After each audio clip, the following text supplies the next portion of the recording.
नमस्कार, मी श्रेया विनोद खरावे। आमच्या शाळेचे नाव जिल्हा परिषद उच्च प्राथमिक शाळा हिलस, वर्ग 8वा। मी राजश्री गजानन खरावे,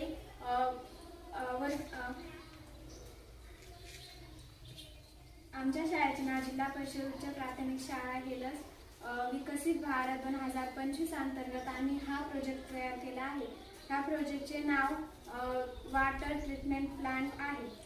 ह्या प्रयोगात आम्हाला मार्गदर्शन करणारे आमच्या शाळेचे मुख्याध्यापक श्री कुडे सर व आमचे वर्ग शिक्षक श्री खणके सर। आता हा प्रयोग कसा काम करतो आम्ही तुम्हाला दाखवणार आहे।